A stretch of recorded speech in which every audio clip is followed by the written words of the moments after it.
Last video में हमने देखा था कि रिच माइंडसेट और पुअर माइंडसेट के बीच में डिफरेंस क्या है। पुअर माइंडसेट वाले लोग सबसे पहले अपने लिए कंफर्ट वाली चीजें खरीदते हैं, शो वाली चीजें खरीदते हैं, जैसे कि महंगे कपड़े, जूते, घड़ी, मोबाइल या फिर कार। अगर उनके पास पैसे नहीं है तो सिर्फ दिखावे के लिए वो ये सारी चीजें लोन पर खरीद लेंगे, इसलिए इनके पास कभी पैसे ही नहीं बचते एसेट्स क्रिएट करने के लिए। लेकिन रिच माइंडसेट वाले लोग सबसे पहले अपने लिए एसेट्स बनाते हैं, ऐसी चीजें बनाते हैं जिससे उनके पास पैसे आए और उसके बाद अपने लिए कोई कंफर्ट वाली चीजें खरीदते हैं। मगर अब सवाल ये आता है कि हम एसेट्स कैसे बनाएं? क्या इसका भी प्रॉपर फॉर्मेट है? तो इसका जवाब हाँ है। मैं आपको ये कॉन्सेप्ट समझाने के लिए दो बुक्स का सहारा लूंगा। सबसे पहली बुक है रॉबर्ट कियोसाकी की कैश फ्लो क्वाड्रेंट और दूसरी है ई मिथ रिविजिटेड। तो आइए स्टार्ट करते हैं। रॉबर्ट कियोसाकी कहते हैं कि दुनिया में सिर्फ 4 टाइप के लोग हैं, ई, बी, एस और आई, और इनको हम एक क्वाड्रेंट में दिखा सकते हैं। कोई भी आदमी कितने पैसे कमाएगा, उसके पास कितना फ्री टाइम होगा, वो डिपेंड करता है कि वो कौन से क्वाड्रेंट में है, क्योंकि इन चारों लोगों की सोच बिल्कुल डिफरेंट है। क्वाड्रेंट के लेफ्ट साइड में आते हैं ई यानी एम्प्लॉय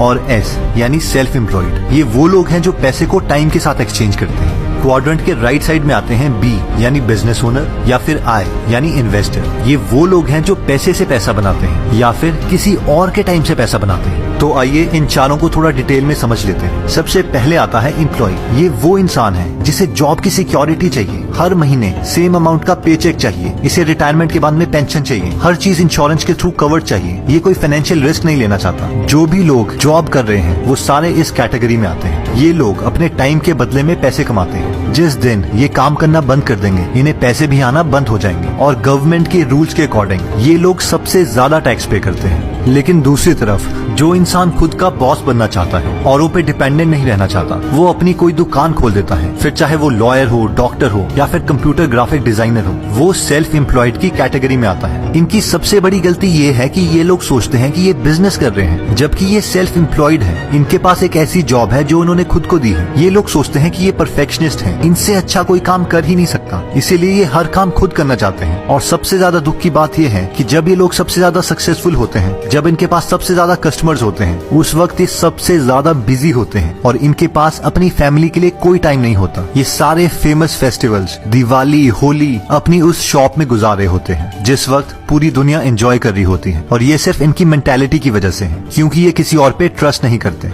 नेक्स्ट आता है आई यानी इन्वेस्टर। इन्वेस्टर वो लोग हैं जो अपना एक्स्ट्रा पैसा औरों के बिजनेस में लगाते हैं ताकि उन्हें काम ना करना पड़े। इनके पास सबसे ज्यादा फ्री टाइम होता है। मान लीजिए कि कल को आप फेसबुक के, जियो के, गूगल के शेयर्स खरीद लेते हैं और उन शेयर्स की वैल्यू बढ़ जाती है, तो आप इस कैटेगरी में आते हैं। लेकिन अगर हम एक इन्वेस्टर बनना चाहते हैं तो सबसे पहले हमें अपने आप को इस फील्ड में एजुकेट करना पड़ेगा। नेक्स्ट आता है बी यानी बिजनेस ओनर। अगर आप अपना बिजनेस इस तरीके से बनाते हैं कि उसमें आपकी जरूरत ना पड़े तो आप इस कैटेगरी में आते हैं। ये लोग अपना काम ज्यादा से ज्यादा दूसरों से करवाते हैं और ये सब बहुत ही सिस्टमैटिक मैनर में होता है। अगर ये लंबी छुट्टी पर भी चले जाएं, बीमार भी पड़ जाएं, तो भी इनके बिजनेस में कोई फर्क नहीं पड़ेगा। इनका परफेक्ट एग्जांपल आता है मुकेश अंबानी, रतन टाटा एक्सेट्रा। ऐसे लोग आप छोटे बिजनेसेस में अपनी लोकल मार्केट में भी देख सकते हैं जिन्होंने अपना बिजनेस इस तरीके से क्रिएट किया है कि उसमें इनकी जरूरत ना पड़े।